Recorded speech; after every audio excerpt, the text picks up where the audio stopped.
Hey guys, Dan here, Drama Dan Speed Shop. So, where we left it last, this damn Biscayne is kicking my butt.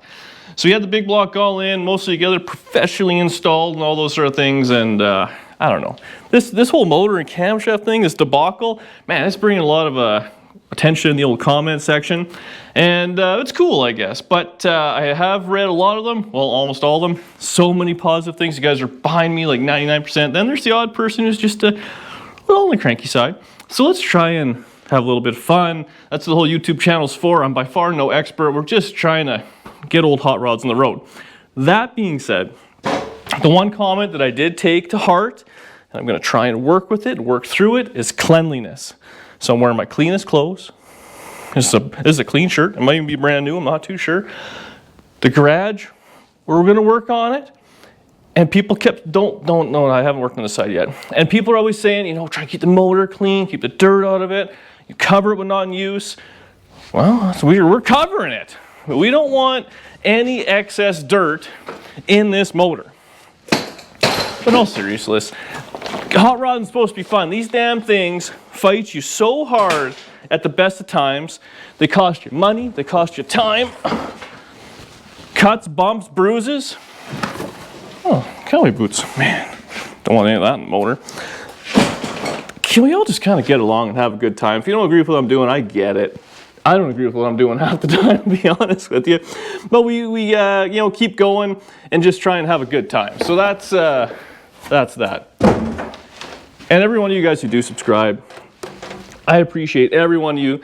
Obviously, I wouldn't be in a second garage scooting around on a junk car without you guys kind of watching and clicking the subscribe button, which if you haven't already, you might as well do. Join the club. Join the club, idiots. And honestly, if you want to join the club just to give me a hard time in the comments, I love that too. I do read everyone and I do learn from them. Not saying I change what I'm going to do, but I do read them and I can appreciate it. So let's tear into this thing and see what I've messed up. So, got the intake manifold off. Got it over there. Now a little tech tip. I didn't have the carburetor off when I was putting it all together and made things a little bit of a jostle to go back and forth. So I think the carburetor off would be a lot easier to get going down. So I think when I plunked it, I did have to move it ahead, which this is going to come as a shock to you guys, but I made a mistake. But so I did that, and that caused a couple of issues. Obviously, the silicone rolled over, which is kind of irrelevant. But I must have knocked this gasket or done something. I'm not really too sure what the deal is here, because it's definitely kind of wet there. You can see it's a little bit waterlogged. We got a little bit of water down there, so I don't know. We'll see. I'll pull the plug and see if a bunch of water comes out, because water should sink to the bottom. But whatever, we'll get new oil and all that. We'll just take care of it. I also think I'm going to chop this distributor up and make an oil priming tool. No one's told me that in the comments like 50 times, so I might as well do it. And we'll jam that in there. I have another distributor, actually. I found a brand new one, so we'll use that. Let's be honest. We got to use good stuff. So yeah, I don't really know. Obviously, just wasn't sealing for some reason. I had sealant on the threads. Brand new gasket, brand new intake. Can't really imagine what the issue is, but we'll silicone it, we'll reseal all the threads and put it all back together and see what happens. I don't know. It is what it is. A lot of time maybe I'll run a washer on the bolt just to be extra safe, but we'll see. I'm going to pop underneath and just see what's going on with that torque converter. The more I think about it, the less I think I could have screwed it up, but anything is possible. Obviously, there is a fault. I might just unbolt it all together, put the starter back on, and then test it and see if it engages good. If it does, well, then we'll know we'll have a problem. But yeah, I don't know. One thing at a time, on to the next. Well, you guys are gonna love this one. So, spark plugs are all out. Transmission is disconnected, torque converter from the ring gear. Intake's obviously off, distributor's out. I was rolling it over to get the last torque converter bolt out. Stops, can't get it to carry on. Well, that's weird. So I've obviously rolled this thing around a bunch, set the valves, rolled it around a bunch to get the torque converter bolted to the ring gear, and rolled it around to get the distributor in with no issues. So I don't know what's going on. And then, let's just show you here. So, I probably should have just left this fan right off. Hey. Okay, so we have the bar and the crank. So it goes over, no problem, no problem, no problem. Oh, what's going on here? Is it fine now? Maybe I just backed it up. Well, this is embarrassing. Oh, there we go. Won't go. I don't know what the heck's going on. So the only next step would be loosen all the valve train. And if that's all fine, then, well, then I don't know. But let's just see.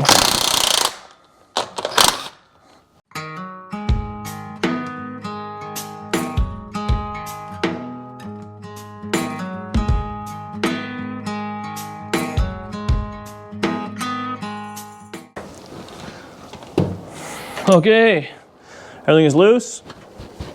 Nada, nada, nada, nada. Man, so I'm gonna take a break. But obviously we have a foreign object fell in there, possible. Something was jammed up in the timing chain. I don't know. I feel like we're pulling the motor out one more time. I'm gonna be back at it tomorrow. On extensive looking at it. So before I lost my mind, I called Murr over. We rolled it over a bunch of times, it's doing the same thing. All the valve train is off of it. The fuel pump's off. I mean, everything is off. It's stopping on a 360 rotation, just shy of it. It's probably going like 200 and, I don't know, 300 degrees or something like that, 310 degrees. And then it stops. We marked the balancer both times. It goes around, stops, same place both times. So the only thought is, I'm an idiot and something fell into an intake port. And then as I was rolling it over to set the valves or the timing or something along those lines, something is in the cylinder against the piston. Because, I mean, it could be in the oil pan, I guess. We don't know that. But just, I don't know. So Murr's advice is just keep taking it apart until it makes sense. Yeah. Well, I think it looks like take the cylinder head off. It seems the most likely of things because there's not much that can be in the oil pan or crank that it could hit. It seems like it's the way it feels when you turn it. It's like the piston's coming up and stopping. And it's at the same spot each time. So let's take two cylinder heads off, not find a problem, and then take the oil pan off. I'm going to Victoria. Oh, good times. Okay, so I don't know. I'm talking Murr. We didn't get any further. I'm thinking obviously something. I've dropped something into an intake valve area and got into the cylinder head, which is a nightmare. But what else can we really do? I can admit when I'm dumb. It happens quite often. So this is part of hot rodding. So I'm going to jam this apart real quick. We'll time lapse it, and I'm going to start on this side because. We'll see what happens. So, I mean, really, the motor's half tore down anyways. And what's one more gasket kit at this point? Man, I should have ordered a couple off Rock Auto, have in stock. But, yeah, we'll sing this off, see what happens.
Well,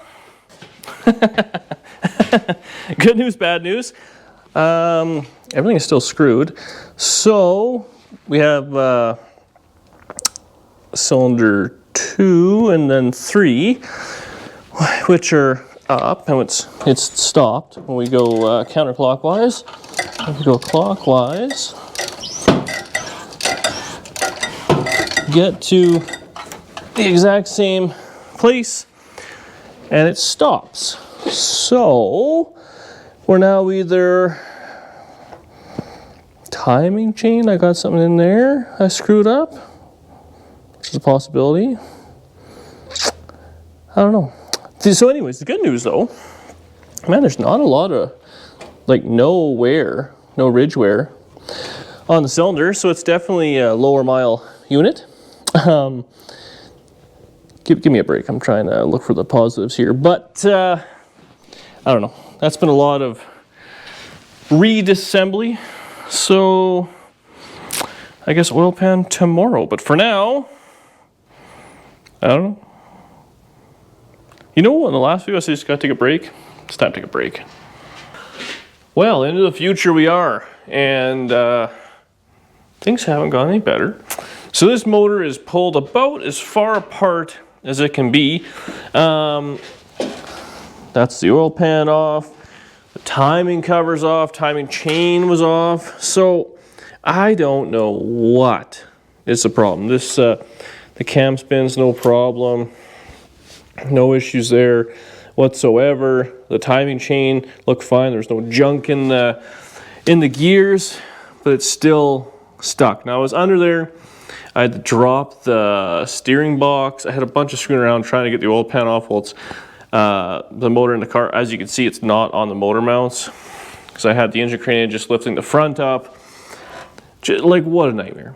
So I'm at the point now where kind of at a loss. So either there's something under there I haven't seen, and it is a nightmare being under the car while oil's dripping on and trying to use our light, versus this nice bright shot we're in. So I think we're gonna yoink the motor out, put on the engine stand. I took a bit of a break and cleaned up shop real nice. Look at this. We can see the ground. Man, this shop's pretty big, eh? I actually have a workbench there. That's pretty amazing. So yeah, we're gonna pull this thing out and see what the deal is. I don't know what the heck's going on here. It just doesn't make sense. That was rolling over fine. At this point now, I mean, again, somewhat vindicated. Everything I touched is fine. Obviously, there's something else in there or whatever. Maybe I left the lifter in there that fell in and got jammed up, or I don't know what it can be, but we're gonna flip it over. Just take the main caps off. Everyone want me to do it anyway, so we might as well do it the absolute hardest way possible, and we'll see what the deal is. So I'm gonna pull the lifters out just so they don't fall out. I'll keep them in somewhat of an order. I don't know if it even matters. It just rolled over a few times, but everyone's obsessed with lifters. I gotta say though, this 6-cylinder is looking pretty good. Kind of makes me wish I didn't cut the motor mounts off with a zip disc. Well, we'll see how she goes. So, bit of a different engine pull this time around, and a lot of it was my fault. When you take the cylinder heads off and the transmission's bolted together, there's not a whole lot to lift from. I didn't have any 7/16 bolts, which are like for the head, and I didn't want to use the head bolts because they'd be loose. I didn't want to bend them and all that screwing around. So, and there's no oil pan on the thing. So I just wrapped a ratchet strap around the back, which is good for 500 pounds. And then the, gentle. And then I used the, whatever, little back and forth jobby on the front. Now the transmission, I have a ratchet strap running across the frame. So we should be okay. I don't think this will be caught in anything. Like a G flat. A little tight. So we get this out. I got the engine stand over there. I forgot to take the lifters out. But it's coming straight up. So we'll get it on the stand.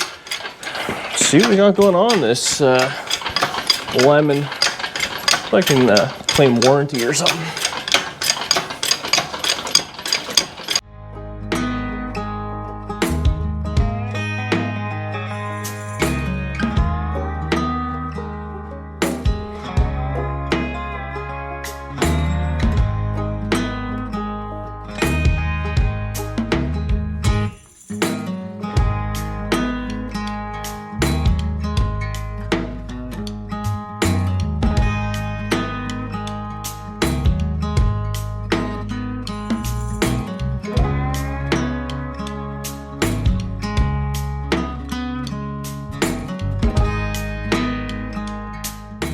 So, the first thing I did was I loosened the rear main cap, and it started spinning a little easier. So, I'm thinking somebody might have installed the balancer a little on the hard side, resulting in maybe a bit of a snafu with the thrust bearing or something like that, but who knows, I guess anything is possible. Let me get this off here.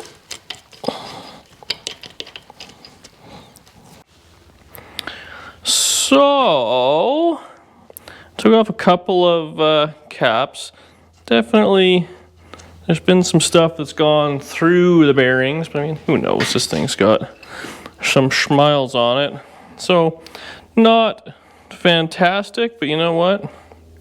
They don't look too worn other than just junk has gone through. Now the problem we're running into is right at this point, this thing gets tight. You can kind of hear it. Something is not happy, but you'd think with the load off of those, maybe we're into a piston or something like that that's not happy. Once you get kind of past it, it becomes happy again. So I don't know what's happening. I'm going to do a little more research in here and, well, I don't know what I'm doing. But it's frustrating. And how can this have happened from an Eaton camshaft? Unless it was doing that before, or it was, mysteries. So I slammed this thing all apart. Now, what happened was, as I started taking the rear pistons out, everything started to kind of get a little easier. And now, I mean, it, you know, obviously we have no issue with no caps and nothing on it. The crank looks not bad. I mean, it's got some wear on it, but your fingernail, nothing catches. So, I don't know, maybe we could pull it right out and take a look at it, but I think it's fine.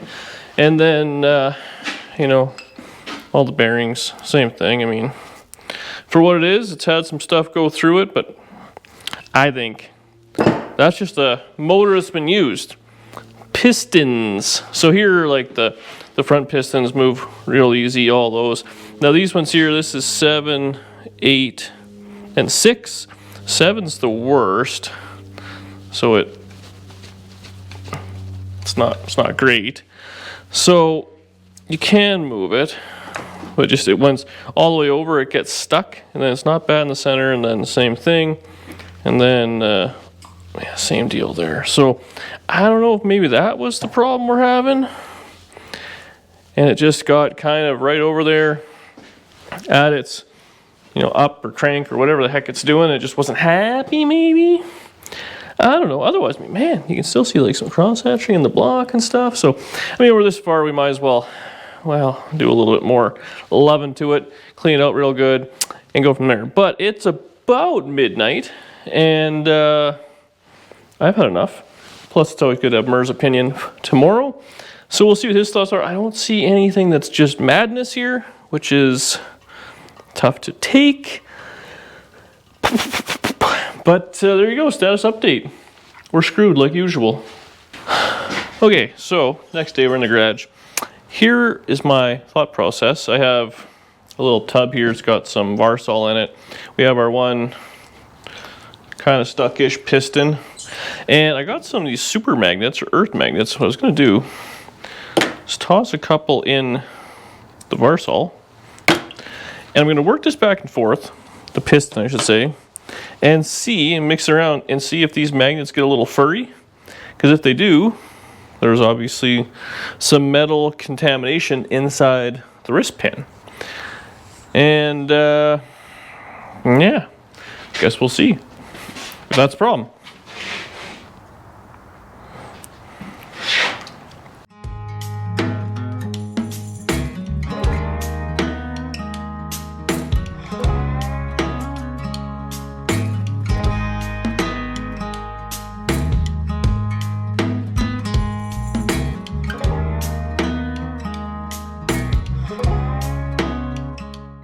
Okay, so I gave this thing a little bath, and ultimately you know, it all kind of came out, and there was, these magnets, there was actually, MERS here, there was some little furries on here, so obviously some junk did get into the wrist pin, but upon closer inspection on this rod,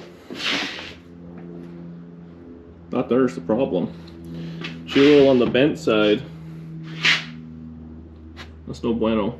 So, MERS here to vindicate me. We don't really know what happened. We had it all together.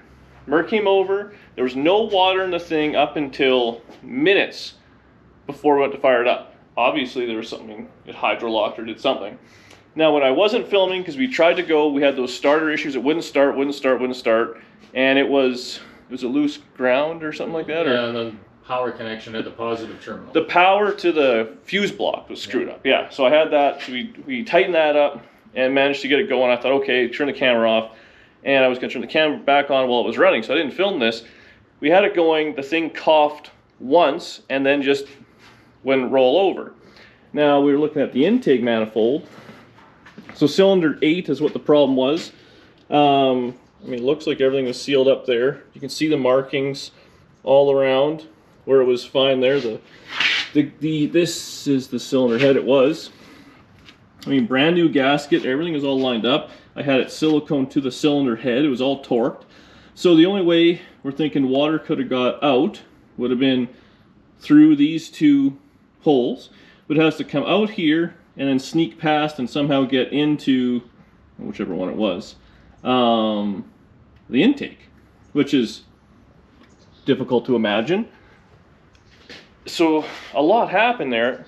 Now when we had it apart and I was trying to roll it over, I couldn't get a full 360, so we didn't know if any water was in that cylinder. Obviously with the bent connecting rod, number 8 wasn't going all the way up to the top to launch whatever was in there, but it couldn't have had that much because it was going most of the way around, like very little water, if anything, in there. Obviously something happened. So I guess I need to think about what the next option is. I mean, the motor is fine, minus one connecting rod. And now what do you do? When you're this far apart, do you turn the crank? Do you what are you gonna do? All these got to be checked now to make sure they're good. Do we put all new bearings in? I mean, this was a running driving motor, so it's fine, but you're gonna spend money and put used stuff back in? I don't know. Ultimately, Merv indicates me. He doesn't think I did anything wrong. Life happens. He can't believe it happened. I'm shocked because literally we had it in there.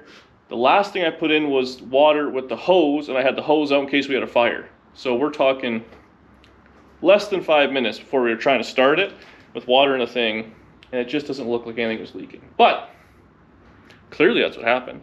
So now the fun part is what motor goes in here next. Do we go straight 6? I have 2 small block Chevys. I don't know. I think I need a Coca-Cola and a sandwich, and then we'll make a decision. Well, had a little bit of time to think, and I don't know what we're going to do.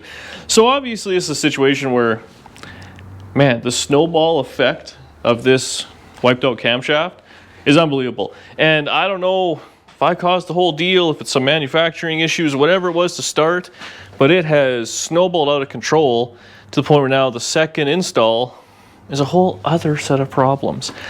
And that's where I like to say, I mean, I don't know if you'd like to get to me in the comments and let me know that I'm doing things wrong and all that. And you know what? That's fine. I am probably doing a lot of stuff wrong, but that's the difference where I'm not an expert, I'm an enthusiast. I think that's where people get confused. You gotta just have a good time. It's an old car. You can be mad about it, but what are we gonna do? We're in the situation we're in, and I'll fix it. Now, in all reality, this motor wasn't gonna stay in this car. I have a plan for this car. So, well, you'll have to stay tuned for that one. But in the meantime, this motor here was a good unit. I mean, other than a couple of miscellaneous broken parts. But I think what it needs is to be taken apart, gone through, maybe build up a little bit more performance-y. We'll see what happens. But that's not going to happen right now. We do need this thing to run. And we do need it to move. I can't believe we actually have nice weather right now. Days away from it really turning like usual. By Halloween here, we usually have snow. So we could take the longest roundabout way ever to be putting this straight six back in it, which would just be hilarious. The other thing is, you got to keep a good selection of motors in stock, eh? Now I do have this motor, which nothing crazy. It's got a bit of a cam in it. It's got an intake. This was in the Manitoba before I big block swapped it. I know it was a good runner. There was no issues. The only thing I'm seeing is it doesn't have a ring gear on it. No distributor, no headers. I think I have some headers next door. I also have this little, I think it's a 350. This came with a Sebring kit, but I don't know if I don't know anything about this. In the interest of getting it running, that and the 6 are the best bet. I believe I have some headers hanging on the wall. These are small block headers. Whether or not they would fit, I don't know. I don't know what they were in. These might have actually been the Nova headers, to be honest with you. I assume Nova is rear steer, so that would probably fit. Yeah, this is the passenger side. Must have been what the steering box was. So there's a chance. I do have a ring gear, and like this is a brand new one. I don't know if they're the same. I know the weight on them is for externally balanced stuff. So the other one I had was off 400. So maybe I could do a little research, cut that weight off, put it on. I don't know. We got a lot on the go right now, that's for damn sure. But I'll think about it. I'll see what available for parts are. And we'll end it by, well, we'll see what motor's gonna go in this thing. All right, so I have myself a glass bottle of Coke, styled my hair, and made a pretty crucial decision about what we're gonna do with this thing. That's what we're gonna do with the thing. Oh, she just tore up the driveway. Wow. Look at that. Perfect. So this here is a little 350 Chevy, which I had in the Nova, which is a good motor. It's actually got, I think, the 268 comp cam in it. So that's like the high energy stuff.